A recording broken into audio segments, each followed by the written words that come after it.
Good morning, everyone. Welcome to this local review body, December the 10th. My name is Councillor Henry Anderson, and I am the convener of the local review body. On my left is Councillor Ian James, and on my right is Councillor Willie Wilson. On the far right is Mr. Harrison, planning advisor to the local review body, who is not part of the planning department and has had no previous involvement in any of the application. Well, it's just the one application today. To the left of Councillor James is our legal advisor, Mr. Colin Elliott, and to the far left is Charlotte Irons from Committee Services. In the front, just to the right here, we have from Planning, Christine Bryan. Before we commence the business of the day, can I inform you all that today's meeting will be recorded and be available on the Council's website.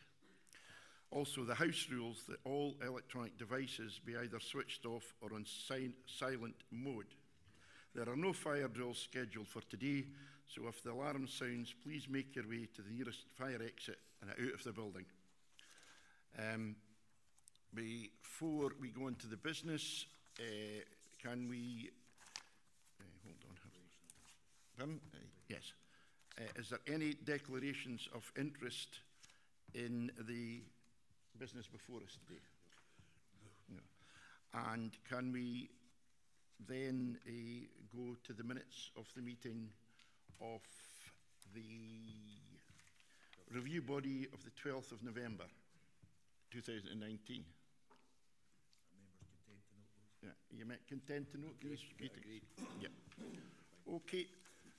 Then we shall proceed to the business of today. And the first and only item for today is an erection of a replacement dwelling house at Rintoul, Milnathort. Mr. Harrison, will you do the presentation, please?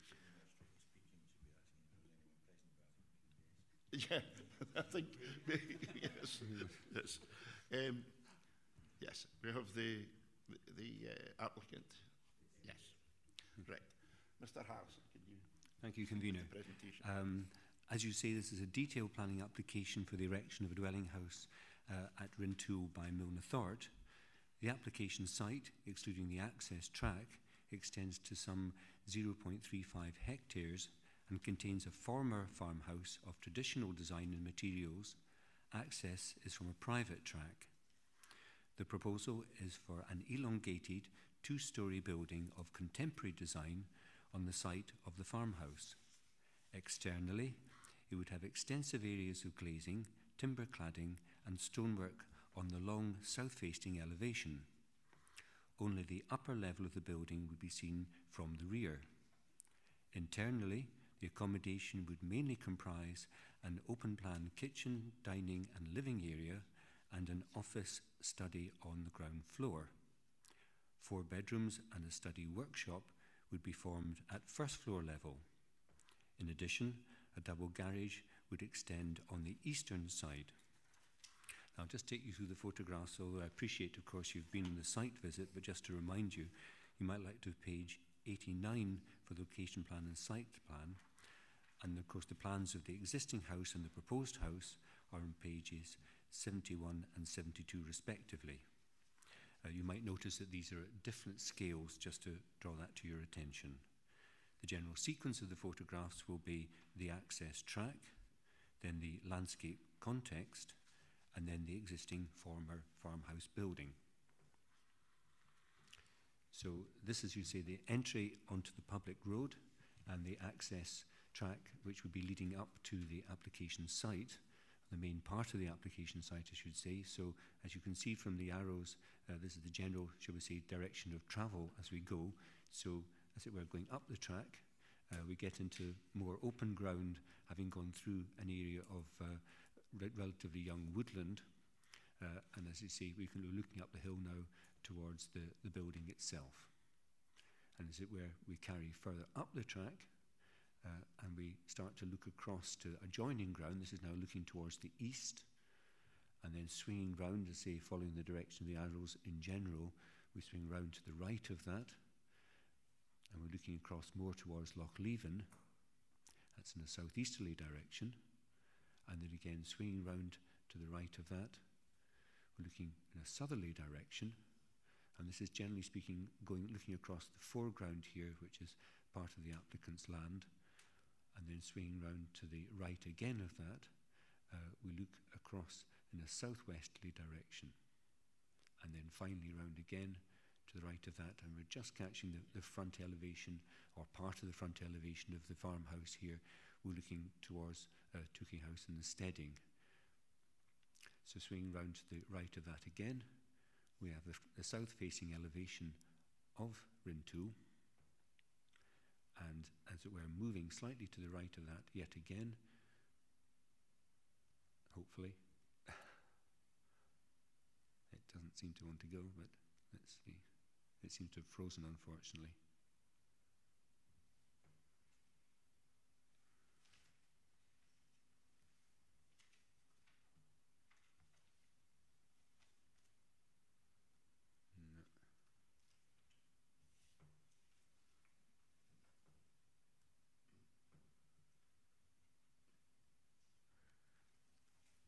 Will I just leave you with that photograph and carry on with the presentation, I think? Because you have been on the site visit. Because, of course, members have actually been on a site visit, so the photographs are not quite, don't have the same level of importance as might ordinarily be the case. So we'll just press on. Proceed if it recovers itself. Fine. Yeah, hopefully. So moving first of all then in summary to the applicant's case, the applicant's review submission focuses on 5 points.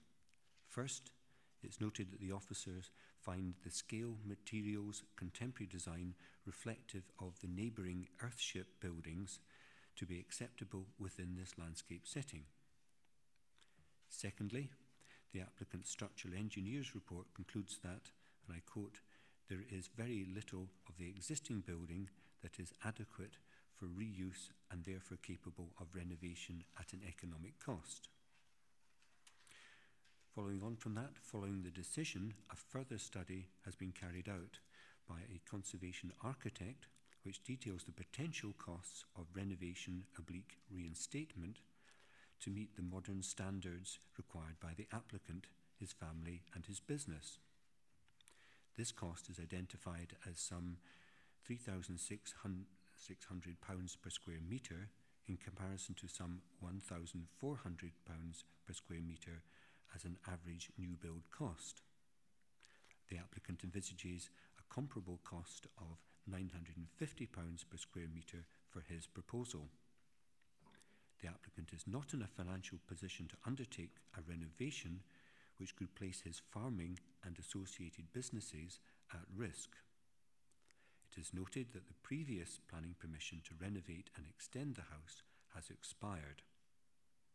Thirdly, the officer's view that the building is of high amenity value is disputed, as the building has not been occupied for over 50 years and has been in a dangerous condition for the last 20 years. Fourthly, the applicant does not consider that due process has been followed, in that the Housing in the Countryside Guide states that, and I quote, where it is being claimed that a building of architectural quality needs to be wholly or partially demolished to permit rehabilitation or reconstruction, expert opinion will be commissioned by the council at the applicant's expense to evaluate the costs of alternative options. This has not been undertaken by the council. Fifthly, the officer recognises the proposal is in a similar location to the existing house and would be of high quality of design. The applicant views the proposal as being sympathetic to the local landscape and expresses concern that, if permission is not granted, the house has the prospect of becoming a ruin. The applicant is content for Perth Kinross Heritage Trust to undertake any necessary site investigations. Turning now in summary to the officer's report of handling. The site has previously been the subject of a planning application for renovation and extension. Those consents are now time expired.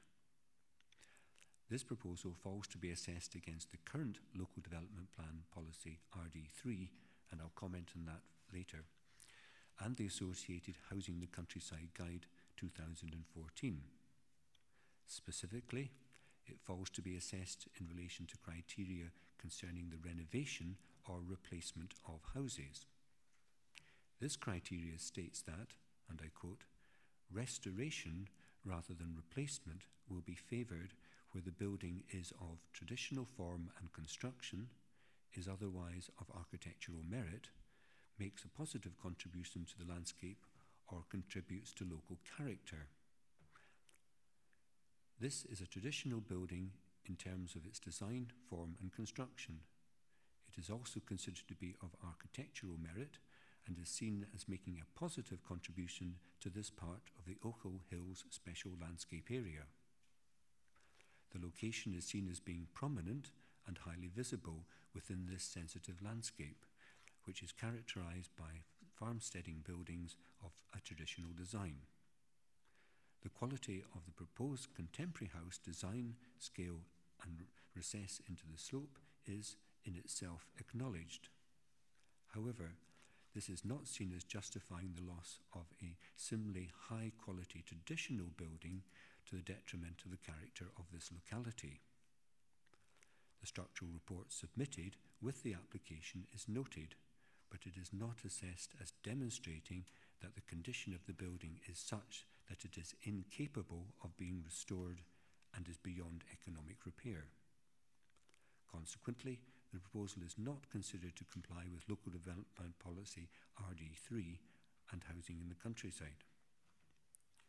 The applicant was advised of a preference for the building to be retained. In principle, extending the building to enhance its facilities in a similar way to that previously approved could expect to be supported. Turning now to representations, one representation has been received from the Perth Kinross Heritage Trust, who object to the prospective loss of the building due to its heritage value. The site lies within an archaeologically sensitive area, and the preference is for the building to be retained. And I'll maybe just go on to talk about the further information you have in the papers. Members will recall that this item was continued to enable the planning service to comment on the new information, namely the condition report submitted by the applicant at the notice of review stage. The comments from the planning service are on page 125 to 127.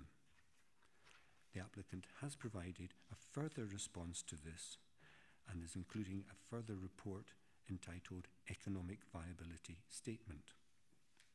This statement is further new information which the planning officer has not commented on to date. We note that members, of course, carried out a site visit on the 5th of December. In this case, there was no request for a site visit. There was, however, a request for a hearing. But I maybe just go back to a comment I made earlier. Of course, we have a slightly changed situation when the officer was writing the report. Local Development Plan number 1 was in place. That, of course, has recently been replaced with the, I beg your pardon, with the new Local Development Plan. So the relevant policy you have is no longer RD3, but is actually policy 19 instead. I would, however, confirm that the associated supplementary guidance, that's the Housing in the Countryside Guide 2012, of course, is still effectively in force. Thank you, Chair. Thank you very much, Mr. Harrison. Have we got any questions for officers on this application for review? Mr. Wilson.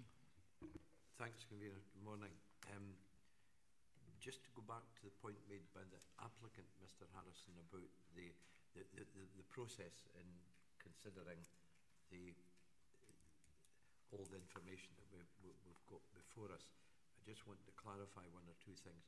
First of all, we've got the comments back, as you said, on let's make sure we've got the right pages, page 125, 127, in relation to the building condition survey. Yes. That's correct. But the applicant has also submitted to us a economic viability statement. That's correct. That's on page 131 onwards. And was that at the applicant's instigation? Effectively, yes. I think he refers to this in the letter which accompanied it, as it were, in 129, that he was, I think, effectively responding to comments from the planning officer. Okay. And that what, shall we say, initiated that what led him to put in this additional economic viability statement. But that was of the volition of the applicant, not as a result of a request from the Indeed. planning service for the applicant to provide. That's correct, yes. So, have the planning service seen the economic viability statement from Retties? My understanding, well, not in a formal sense. They may have seen it because obviously it's part of the papers available, but they've not been consulted on it, if that's what you mean. And there hasn't been any comment back, No. obviously? No. Thank you. Councillor James, any questions? No, thanks, Convener. Only what Councillor Wilson's picked up on there. Following process, if the planning officer's not seen it, it'd be nice to get a comment from the planning officer. Yeah, I'll take that. Well, members, can we proceed to determine the application for review based on the information that is before us? That is information contained within these papers and the presentation by the planning advisor, or not? Convener, I have 2 or 3 comments to make in relation to that. First of all, we paid a very thorough site visit on Thursday morning to the site, and I think that was extremely informative for a whole variety of reasons. I acknowledge that. We're grateful for some guidance on how to find the site, as well as Mr. Harrison's help in that regard. So, but what we've now got, I understand the information, and read thoroughly the information from Retties, which gives an assessment of basically the renovation cost versus the potential value of sale. And we now know that the planning service haven't had the opportunity to comment on that, although they may be aware of it. But we're in a difficult situation here, Convener, because I have a certain amount of knowledge, as we all do, but I'm not sure if I've got enough expert knowledge to know if this information, if I can assess this information without a comment from the planning service. And therefore I think I would like to get a comment from the planning service on this information first before we finally proceed. And I use the word finally in hope rather than aspiration. Thank you for that, Councillor Wilson. Well, yes, I think we should defer until we get a response from planning on the Retty economic viability statement, and it would certainly give us more expertise on making our decision one way or the other. So I would accept your view and defer this for another meeting. Yeah, I think in the interest of following process, then that makes sense, Convener. So until we get... just helpful perhaps to articulate that a little bit more longhand. There's one question I'm going to ask you, but I think it's you'd be deferring for the Council's Development Management Service, and I'm going to ask you about Perth Kinross Heritage Trust as well. The previous deferral was both for the Development Management Service to comment and PKHT. So do you want PKHT to comment on this again as well? Yes, I think for consistency reasons as much as anything else. Also, can I maybe ask you forbearance? I had another question for Mr. Harrison, but before we moved on to that, but if you would allow me to ask it, the report refers to a previous application that was successful for renovation of the existing house that is now lapsed. we don't really have any information in the report on that, any detailed information, and I wonder if it would be possible to, for want of a better expression, dig out the basics of that information so it could be presented to the LRB. The purpose in all of this is to make sure we've got enough information to make an informed decision on all of this, and I think it's called observing due process. So I wonder if that would be possible to get that information as well. I'm sure the officers will manage to find that. I believe it's quite a few years back. I think, I mean, if you look at page 7, I'm guessing page 78, which is the report to handling, it would be the 03 consent. 031110 FUL, alterations extension of the house, 11 September 2003, application approved. The next one is a kind of renewal. So I think really it's either or both, depending what information is available. I would suggest both, convener, so we have the full amount of information available to us. If possible, yes, I would think both would be ideal. So I think have sight of. yes.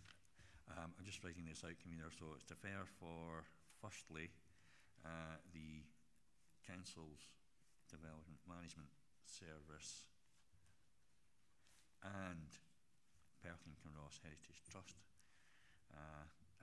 be invited to comment on the RETI, I think it's economic viability statement,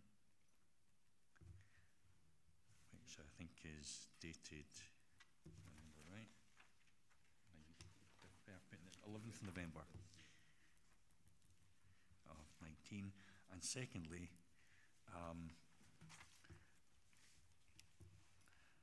Development Management Service to provide, if available,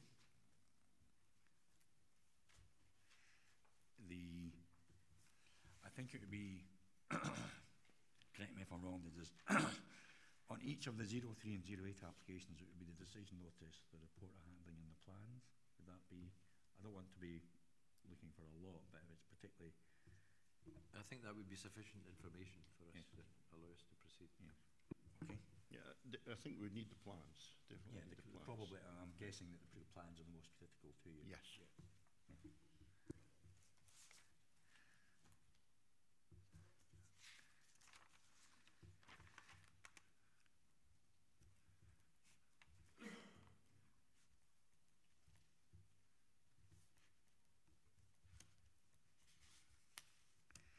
And of course, members, there's a third aspect which would be following receipt of all information responses, the application will be brought back to a future meeting of the local review body.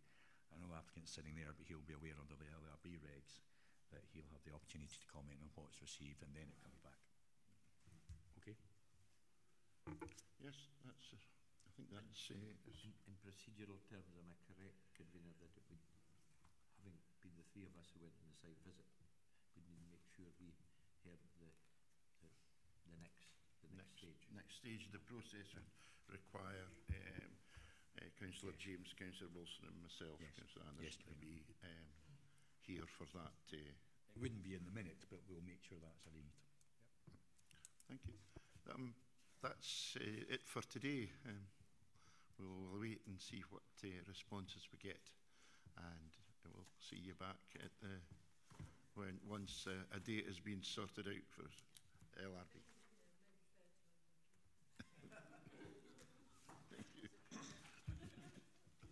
Thank you very much for coming along.